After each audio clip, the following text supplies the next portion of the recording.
Olá, muito boa tarde a todos.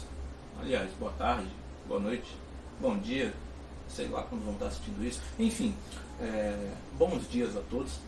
E é interessante começarmos agora, né, com nossos estudos gramaticais, falando sobre um assunto muito corriqueiro, muito presente, não só nos processos seletivos, nos vestibulares, nos Enems da vida, mas também na nossa vida cotidiana, né, como um todo, que são as figuras de linguagem, né, como diria Máximo Troasi no clássico Il Postino, vulgo Carteiro e Poeta, La Metáfora, maravilhosa. Mas enfim, as figuras de linguagem, como sabemos, podem ser divididas, podem ser classificadas em três grupos básicos: as figuras de sintaxe, as figuras semânticas e as figuras fonéticas.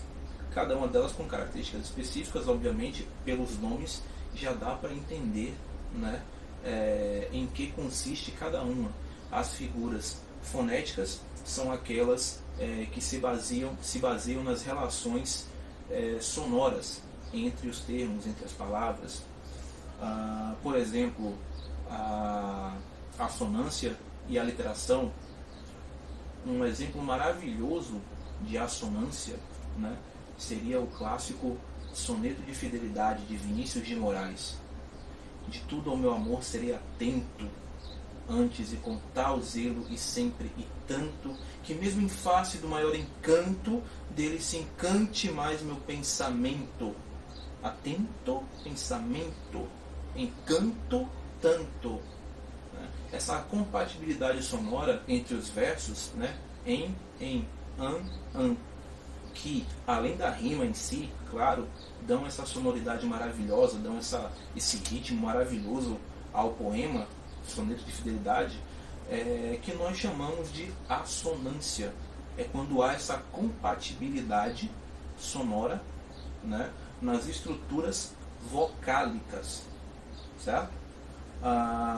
De mesmo modo, nós temos a aliteração, que se dá de forma semelhante, porém nas estruturas consonantais. Por exemplo, sem poema agora, bora para aquele velho ditado popular, né? Quem com ferro fere, com ferro será ferido. A repetição constante do F, né? F, F, F, com ferro fere, com ferro será ferido. Tem uma música também de Engenheiros do Havaí, né? Não me leve a sério, não me leve a mal, me leve para casa. Eu sou um bom rapaz, eu só bebi demais, preciso ir para casa. Você me procurou, eu procurei dizer que não valia a pena, você nem me escutou. Mas eu não tô legal, Desculpa, me empolguei. Enfim, não me leve a sério, não me leve a mal, me leve para casa, me leve, não me leve, né? A repetição constante do M, do L, essas também são marcas de aliteração. Então, nós percebemos que as figuras de linguagem estão mais presentes no nosso dia a dia, no nosso cotidiano, do que nós conseguimos notar, né, do que nós admitimos até. Mas elas são constantes, né, no nosso dia a dia, né? Já dei alguns exemplos aqui de figuras fonéticas, mas vamos focar especificamente agora nas figuras de ordem semântica. Tá? Acho que são as mais indicadas para começar. Vamos lá? Bom, como eu acabei de dizer, vamos começar com as figuras semânticas ou figuras de sentido, né? Dentre elas, é justo começarmos pela metáfora, a tão querida metáfora de Pablo Neruda e de Máximo Troasi. Esse filme, O Carteiro e o Poeta, é um exemplo maravilhoso de como contextualizar figuras de linguagem, como aplicá-las no dia a dia. É um filme italiano do ano de 1994, dirigido por Michael Radford e estrelado por Massimo Troasi, interpretando o jovem Mário, que é um personagem fictício que na trama se torna amigo do poeta chileno Pablo Neruda, após ser designado para entregar sua correspondência. O detalhe é que Mário é um humilde pescador semi-analfabeto. E com a convivência, com a amizade criada entre os dois, o Neruda começa a educá-lo, a alfabetizá-lo, a ensinar a ele o dom da palavra, teoricamente para ajudá-lo a conquistar o amor da bela Beatrice. Mas na verdade estava acontecendo ali uma relação muito mais intensa, né, de conscientização social, de conscientização política do pobre pescador por meio da palavra.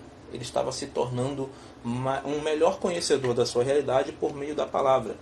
E, enfim, uma das figuras de linguagem mais mencionadas no filme é justamente a metáfora, que nada mais é do que uma relação entre o sentido conotativo e o denotativo, determinada de acordo com características entre os dois elementos utilizados, né?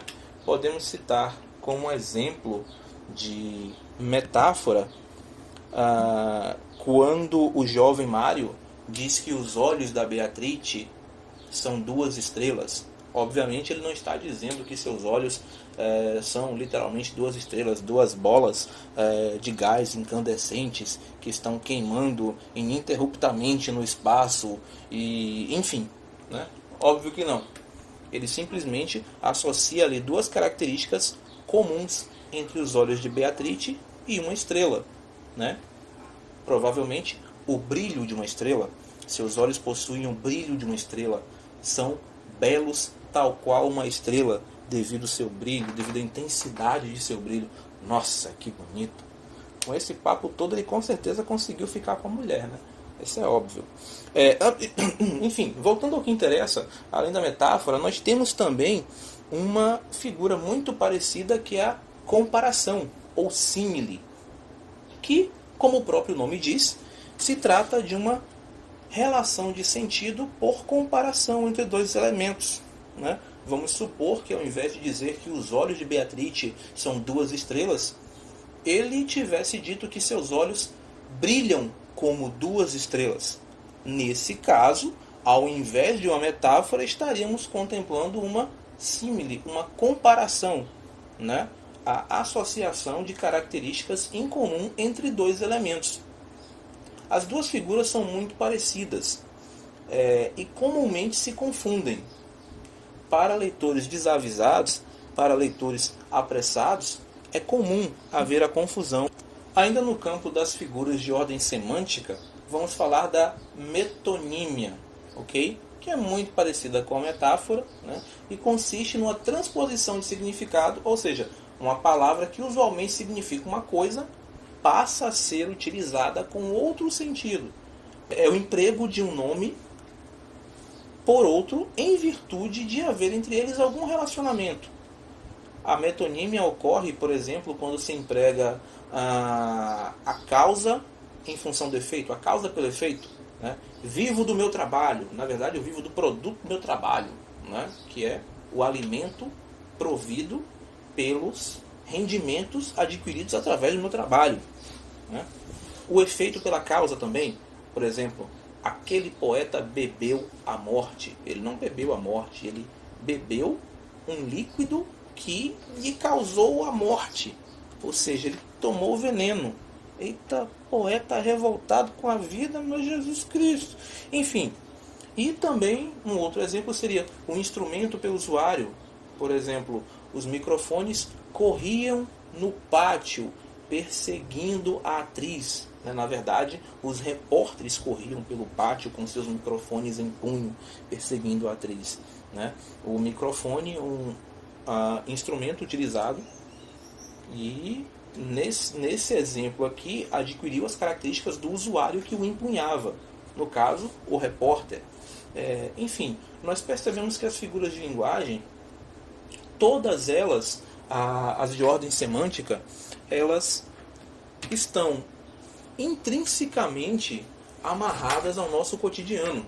E é muito difícil desassociar a nossa rotina diária da utilização de metáforas, de comparações, ou até mesmo de antonomásias, a qual é uma figura que designa uma pessoa por uma característica ou feito ou fato que a tornou notória. por exemplo, a cidade eterna, Roma, a cidade luz, Paris, a cidade modelo e Piauí. E, obviamente, essas não são todas as figuras de linguagem, mas se continuarmos esse papo aqui, eu vou acabar estourando o tempo limite e, bom, não vai dar, né? Acho que essa palhinha já foi suficiente. Agradeço a sua atenção e, bom, espero que nos vejamos em breve. Até a próxima.